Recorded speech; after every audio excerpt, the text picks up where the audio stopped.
शुरू करने से पहले एक बार मेरे साथ शाकंभरी माता की, सालासर बालाजी महाराज की, खाटू श्याम जी की, बावलिया बाबा की और आपकी इस पवित्र मिट्टी की भी मेरी तरफ से जय। आपकी ये जो मिट्टी है इसने देश को बहुत कुछ दिया है। शीशराम ओला जी जैसे नेता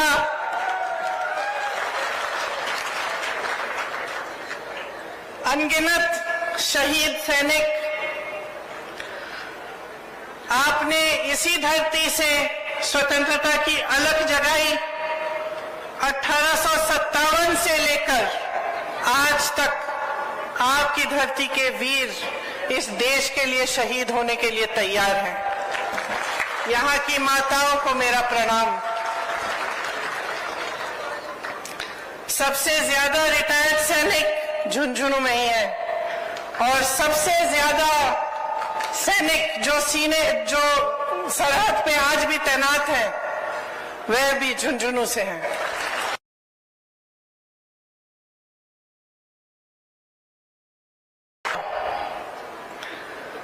बिरला, दालमिया, सिंह,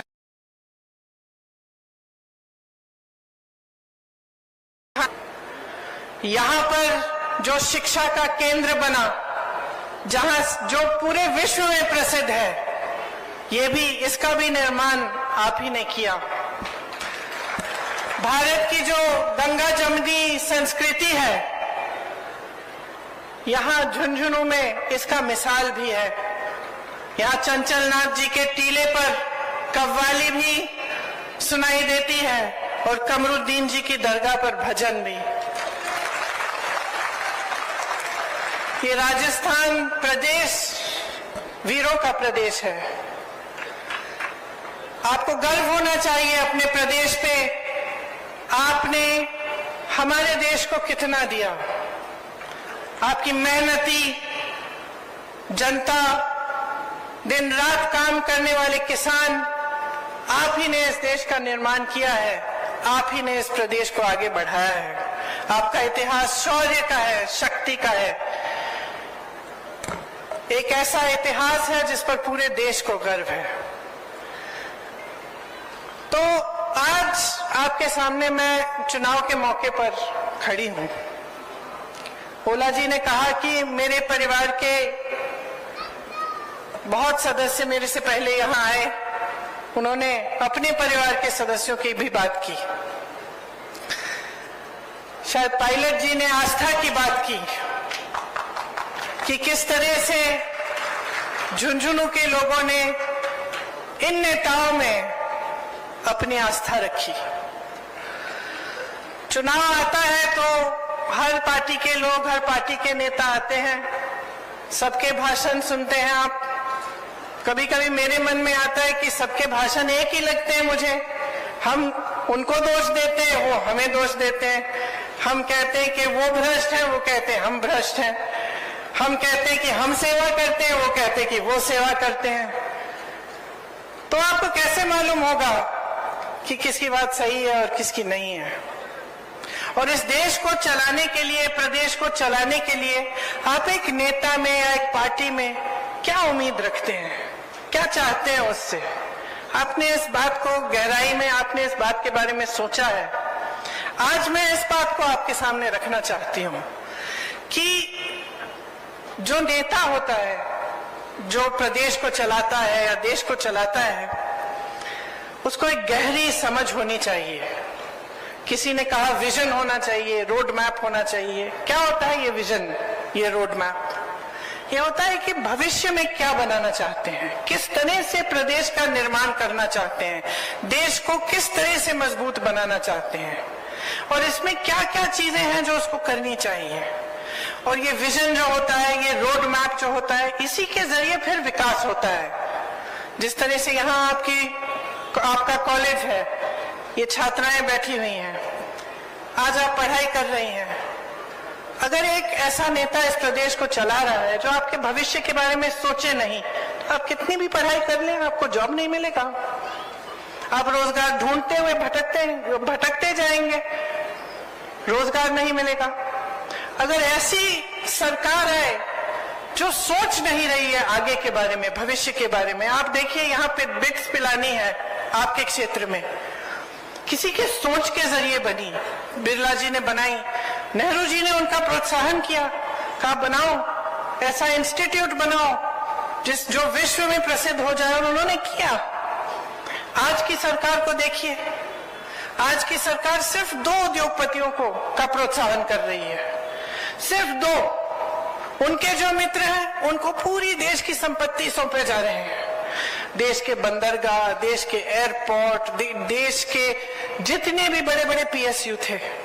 अब आप सोचिए, मैंने भविष्य की बात की, भविष्य में सोचते हैं तो सबसे ज्यादा क्या होता है जरूरी भविष्य के लिए, नौजवानों के भविष्य के लिए। बहनें आप यहाँ बैठी हैं, आप अपनी बेटियों को, अपने बच्चों को पढ़ाती लिखाती हैं, मेहनत करती हैं, रोज खेती में जाती हैं, मेहनत करती हैं, और उस मेहनत की कमाई से इन्हें पढ़ाती हैं। तो आप क्या उम्मीद रखती हैं इनके भविष्य के लिए कि बड़े होकर नौकरी मिलेगी, कमाएंगे, खुद अपना भविष्य मजबूत बनाएंगे? तो अगर एक ऐसी सरकार है जो रोजगार बना ही नहीं रही है, तो फिर आपके भविष्य का क्या होगा? जिसका विजन नहीं है, रोड मैप नहीं है कि रोजगार कैसे बनेंगे। शिक्षा की एक नई संस्था नहीं बनाएंगे, जो पुरानी है उनको भी बिगाड़ के रख देंगे। अगर ऐसी सरकार होगी तो आपके भविष्य का क्या होगा? देखिए, रोजगार कहां से बनते हैं, समझ लीजिए ये बात। सबसे पहले तो बड़े बड़े जो पीएसयू थे इससे बनते थे। आज मैंने कहा आपसे, सब के सब अपने बड़े बड़े उद्योगपति मित्रों को सौंप दिए हैं। वहां प्राइवेटाइज हो जाता है, उसमें ना आरक्षण होता है और उसमें ना रोजगार बनते हैं। तो जिसमें सबसे बड़ी जो पीएसयू थे जहां से रोजगार बनते थे, वो तो इन्होंने अपने बड़े बड़े उद्योगपति मित्रों को सौंप दिए। और ये भी नहीं कहा कि चलो जितने अच्छे उद्योगपति हैं, मैंने इतने नाम लिए आपके सामने जो सब आप ही के क्षेत्र के थे, इन सबका प्रोत्साहन सरकारों ने किया था एक जमाने में, सबको मदद की थी कि आप बड़े बनेंगे तो आप रोजगार दिलवाएंगे, आपकी कंपनियां बड़ी होंगी तो मजबूती होगी देश में। आज सिर्फ 2 उद्योगपति और उनके ऐसी कंपनियां हैं, ऐसे कारोबार हैं जिससे रोजगार नहीं बनते। तो एक तो रोजगार का जरिया यहाँ खत्म हो गया। दूसरा, रोजगार का सबसे बड़ा जरिया क्या होता था, माध्यम क्या होता था? खेती किसानी। और आपने सबकी बातें सुनी, आप खुद जानते हैं किसान का आंदोलन हुआ, किस लिए हुआ इतना बड़ा आंदोलन? कितने किसान शहीद हुए? क्यों उतरे वो सड़क पे? क्योंकि ऐसे काले कानून ला रहे थे जो कि ये पूरी खेती किसानी भी अपने बड़े बड़े उद्योगपति मित्रों को सौंपने जा रहे थे। आपको अपनी जमीनों पर हक, अपनी खेती पर हक, वो सब बिगाड़ने जा रहे थे। और झुके, जरूर झुके, लेकिन ये भी समझ लीजिए बहनों और भाइयों, कब झुके? चुनाव से पहले झुके। जब चुनाव आ रहा था, किसानों को शहीद होने दिया, उससे पहले उनकी कोई सुनवाई नहीं की, सड़क पे बैठे हुए थे, खाना नहीं था, पानी नहीं थी, सर्दी थी, मुझे याद है उस समय किसी ने बात तक नहीं की उनसे।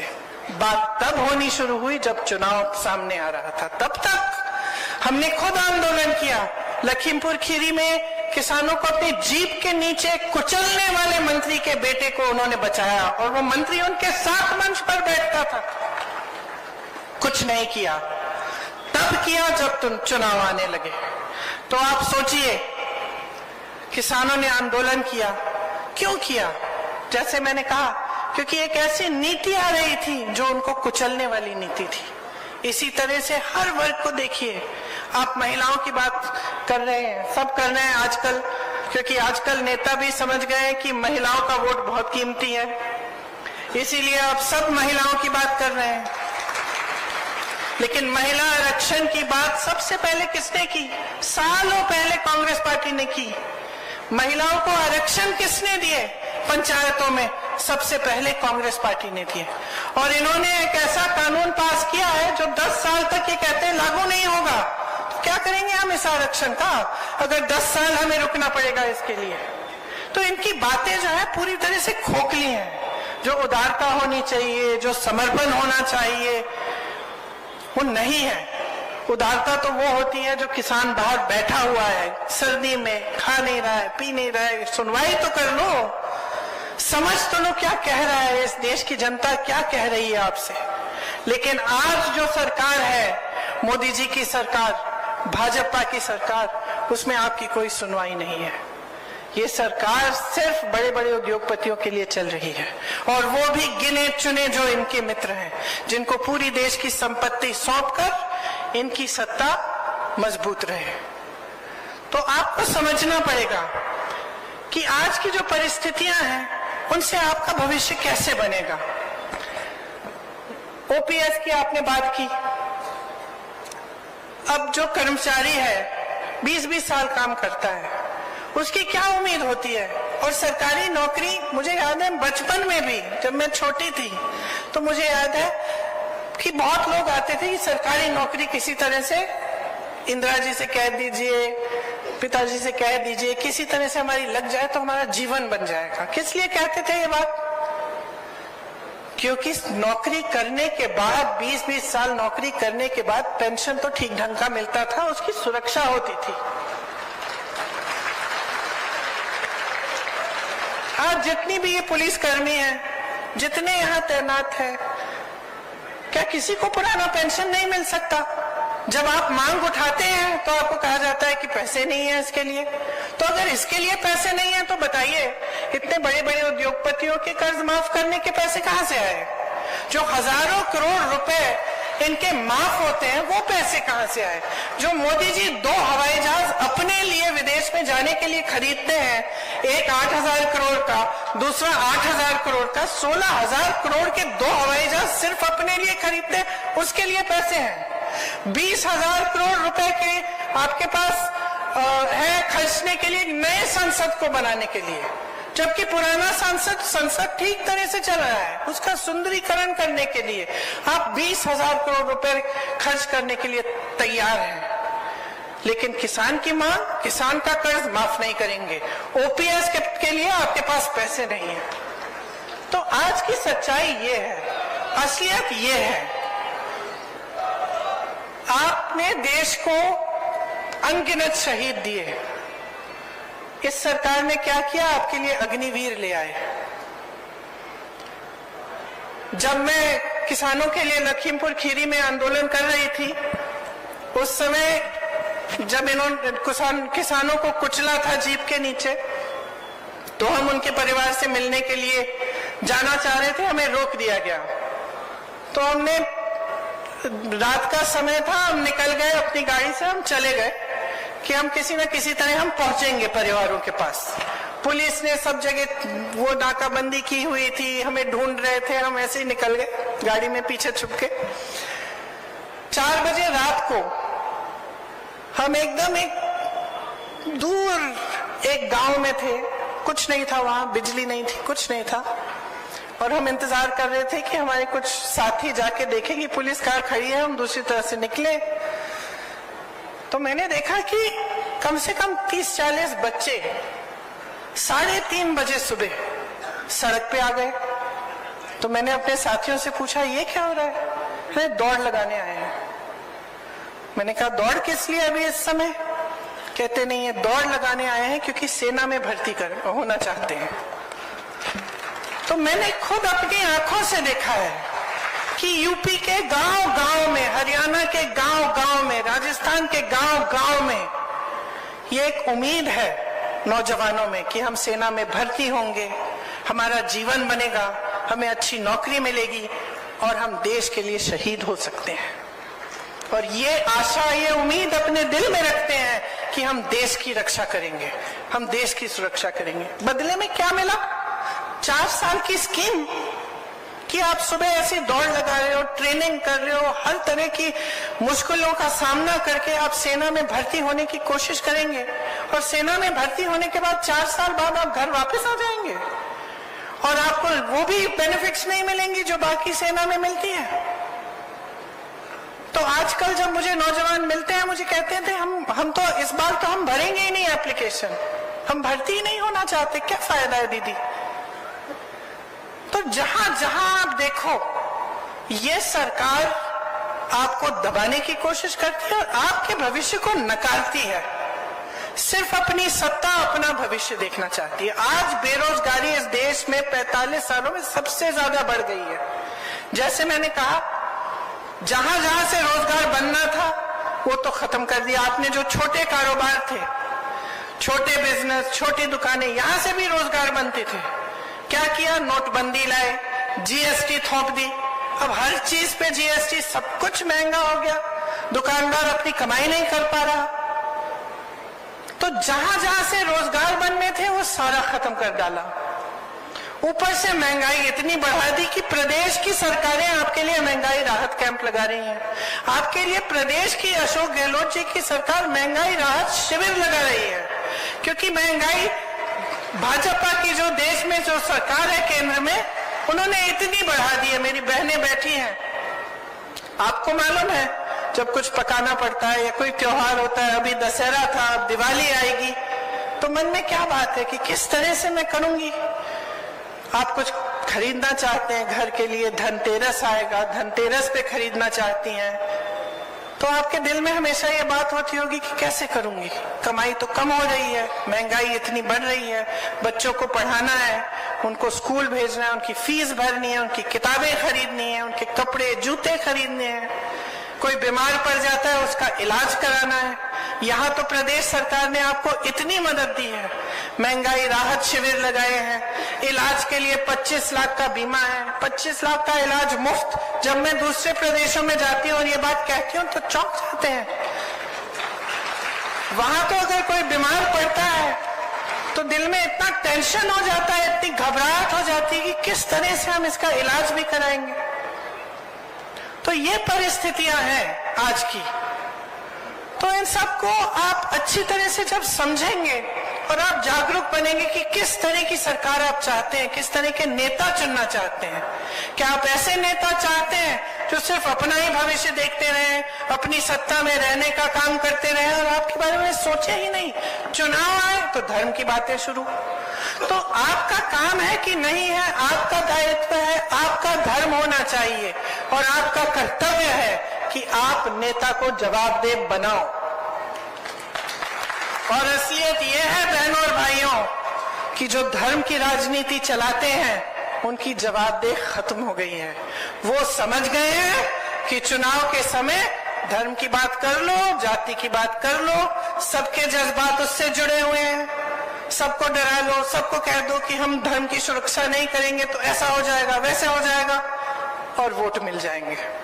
ये समझ गए हैं कि काम करने की जरूरत नहीं है, सिर्फ धर्म का नाम लीजिए, जाति का नाम लीजिए, चुनाव के समय वोट बटोरते जाइए। लेकिन इस सिलसिले को बंद करना ये आपका कर्तव्य है।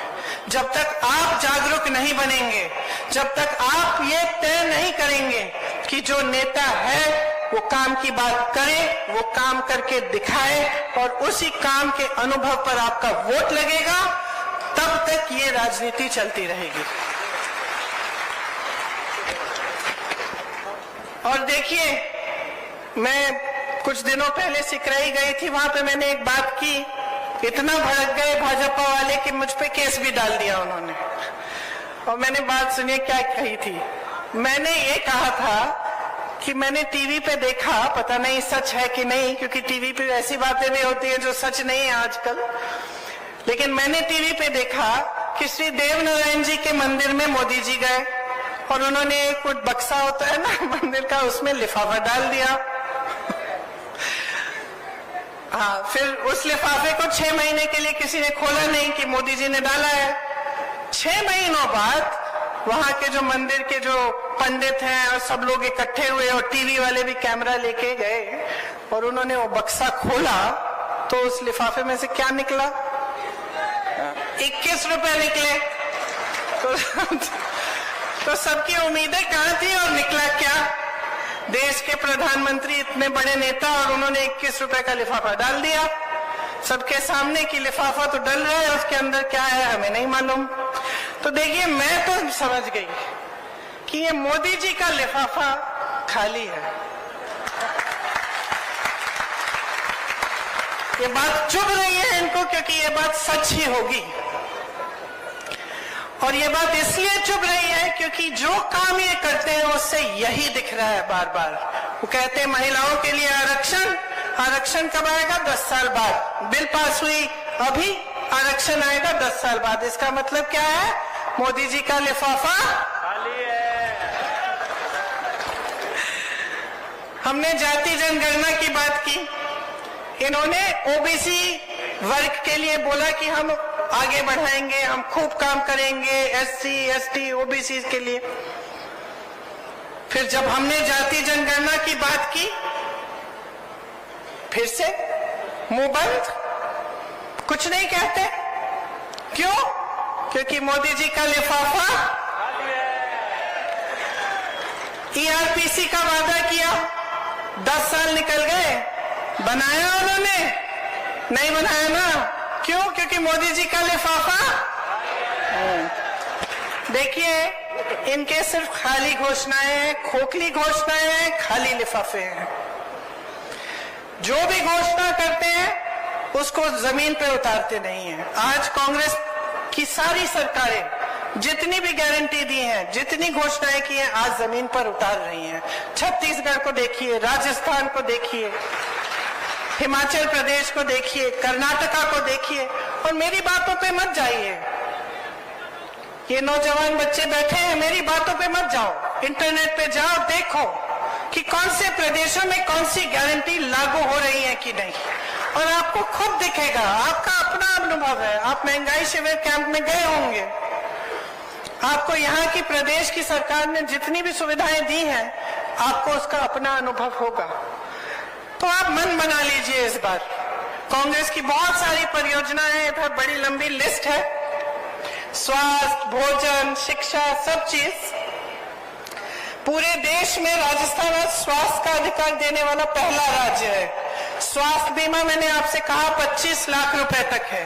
ग्रामीण क्षेत्रों के लिए 1000 इंदिरा रसोई चल रही है, जिसमें 8 रुपए में आपको भरपेट भोजन मिल रहा है। कहीं नहीं हो रहा है ये किसी प्रदेश में। Indira Gandhi gas cylinder subsidy योजना के तहत 500 रुपए का आपको गैस सिलेंडर मिलता है। इन्होंने 1200 तक इसका दाम कर दिया था, बढ़ा दिया था। अब चुनाव आ रहा है, उसको घटाने जा रहे हैं, वो भी अपने प्रदेशों में। तो आपको देखना चाहिए कि क्या हो रहा है आपके साथ। धोखा हो रहा है, खोखली बातें हो रही हैं।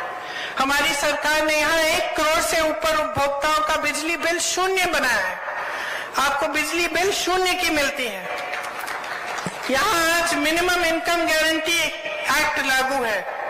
मिनिमम इनकम गारंटी का मतलब है कि जो भी नौकरी करता है, काम करता है, उसको इससे कम पैसे नहीं मिलने चाहिए, इसकी गारंटी है। 5 लाख गिग वर्कर्स को कानूनी सुरक्षा दी है। जैसे जो यहाँ से गांव से बड़े बड़े शहरों में जाते हैं काम करने के लिए, कोई उनकी सुरक्षा नहीं देखता। कोई ये नहीं देखता कि वो नौकरी कर रहा है, उसको कितने पैसे मिल रहे हैं। तो इसलिए उनके लिए खास ये योजना बनाई गई। 12वीं तक शिक्षा निःशुल्क हो गई है आपके प्रदेश में। 309 नए कॉलेज बने हैं, 9 नई सरकारी यूनिवर्सिटियां खोली हैं, 2500 महात्मा गांधी राजकीय स्कूल खोले हैं। हर जिले में अस्पताल और नर्सिंग होम है। सरकारी नौकरियों में ठेका प्रथा खत्म कर दिया गया है। 21 लाख किसानों को 14,000 करोड़ का कर्ज माफ किया है। हमने ये नहीं कहा कि पैसे नहीं है इसके लिए। अन्नपूर्णा फूड पैकेट के माध्यम से आपको गेहूं, दाल, चीनी, तेल, नमक और मसाले सब कुछ मिलता है। केंद्र की कुनीतियों को कांग्रेस ने यहाँ पर आपके प्रदेश में रोकने की कोशिश की है, आपको मदद करने की कोशिश की है। आप इनकी वजह से जूझ रहे हैं और हम आपको मदद करने के लिए, आपकी सहायता करने के लिए सब कुछ करने की कोशिश कर रहे हैं। हमारा कांग्रेस का जो लिफाफा है वो आपके लिए राहत और सहायता और सुरक्षा की पूंजी से भरा हुआ है। तो मैं तो कहती हूं इनका लाभ उठाइए, अपने भविष्य को मजबूत बनाइए। आपके सामने सब कुछ है। देखिए, मेरी दादी इंदिरा जी कहती थी कि सबसे ज्यादा विवेक पब्लिक में ही है। और जब कोई शक हो कि समझ में नहीं आ रहा है कि क्या करना है, कैसे करना है, पब्लिक के पास जाओ। जनता बताएगी तुम्हें कि तुम्हें क्या करना है और कैसे करना है। तो इस देश की सबसे बड़ी मजबूती जनता ही है। अफसोस इस बात की है कि आप इस बात को समझ नहीं रहे हो। जब आपका ध्यान कहीं और आकर्षित हो रहा है और भटकाया जा रहा है, आप भटक रहे हो। आप अपना ध्यान अर्जुन की आंख की तरह सटीक रखो। और कहां होना चाहिए ये ध्यान? अपने ऊपर, अपने बच्चों के भविष्य के ऊपर, अपनी खेती पे, अपने रोजगार पे। आपके लिए क्या हो रहा है, आपके लिए सरकार क्या कर रही है, किस तरह से ये सरकार आपको मजबूत बनाएगी, किस तरह से ये सरकार आपके बच्चों के भविष्य को बनाएगी, इस पर आपका ध्यान होना चाहिए और उससे हटना नहीं चाहिए। तो मैं एक ही चीज मांगने आई हूं, वोट मांगने नहीं आई हूं, मैं आपकी जागरूकता मांगने आई हूं। मैं ये मांगने आई हूं कि अब चुनाव का समय है, समझ लो ध्यान भटकाने वाला कौन है और काम करने वाला कौन है। आज जो भाजपा की परिस्थिति है आपके प्रदेश में, अपने लोगों को समेट नहीं पा रहे हैं, खुद एक नहीं हो पा रहे हैं।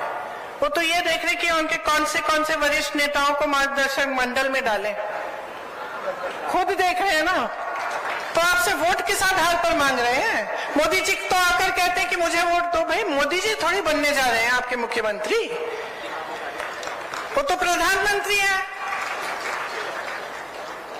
तो बात समझिए, बिखरी हुई पार्टी जो आपके भविष्य को ध्यान में नहीं रख रही है, आपके पेंशन काट रही है, आपको रोजगार नहीं दे रही है, महंगाई बढ़ा रही है, और दूसरी तरफ एक पार्टी जिसके सारे नेता आपके लिए समर्पित है।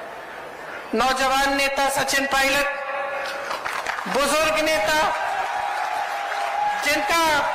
जिनका अपार अनुभव है, जो दिन रात आपके लिए एक करते हैं, जिन्होंने देखा कि केंद्र की वजह से आप तड़प रहे हैं और एकदम आपके लिए ऐसी स्कीमें लाए जिससे आपकी सहायता हो सकती है। तो आपके सामने एक चुनौती है, आप अपने भविष्य को चुनोगे या फिर ऐसी राजनीति को चुनोगे जो आपको भटकाया जाए और बार बार धर्म की बात, जाति की बात कर करके आपको इसी खाई में रहने देगी। वही सत्ता में रहेंगे, वही फूलेंगे फलेंगे। उनके बच्चे तो कोई यहाँ पे स्कूल में नहीं जा रहे हैं, सब बाहर जाते हैं विदेश में, बड़ी बड़ी गाड़ियां हैं उनकी, बड़े बड़े महल हैं, वो तो फूल रहे हैं, फल रहे हैं। तो आपका ध्यान कौन रखेगा? तो मैं सिर्फ इतना कहने आई हूं कि आप जागरूक बनो, सबको समझो अच्छी तरह से। वो अनुभव जिसमें इंदिरा जी की आस्था थी, वो विवेक जिसमें हम सब की आस्था है, उस विवेक को जगाओ और उसी विवेक के आधार पर, उसी अनुभव के आधार पर अपना वोट डालो। एक ऐसी सरकार चुनो जो आपके लिए काम करती रहे। और जब आप ध्यान से सोचेंगे और जब आप देखेंगे कि अलग अलग प्रदेशों में क्या हो रहा है और आप देखेंगे कि भाजपा की नीतियां क्या है और कांग्रेस की नीतियां क्या है, तो मैं दावे के साथ कह सकती हूं आप सिर्फ अपना वोट कांग्रेस को दो, क्योंकि यही कांग्रेस पार्टी है जिसने आपके बच्चों की शहादत की आदर की है। मैं एक शहीद की बेटी हूं, एक शहीद की पोती हूं। मैं जानती हूं कि इसका मतलब क्या है और मैं जानती हूं कि जितने भी परिवार हैं यहां झुंझुनू में, जिन्होंने अपना बेटा या अपनी बेटी इस देश को दिए, जिनके बच्चे शहीद हुए हैं, मैं जानती हूं कि आप पे क्या गुजरता होगा। इसीलिए मैं कहती हूं कि एक ऐसी सरकार चुनो जो आपका आदर करे। जितनी श्रद्धा आपको नेताओं में है, आप नेताओं में रखते हैं, उतनी ही श्रद्धा नेता को आप में रखनी चाहिए। और अगर नेता भटक रहा है तो आपको सिखाना पड़ेगा। ये आपकी एक बहुत बड़ी जिम्मेदारी है, इसको पूरी तरह से 25 तारीख को निभाइए। मेरी बातों को याद रखिए, भूलिए नहीं। बोर तो नहीं किया? अच्छा, बोर नहीं हुए हो तो जोर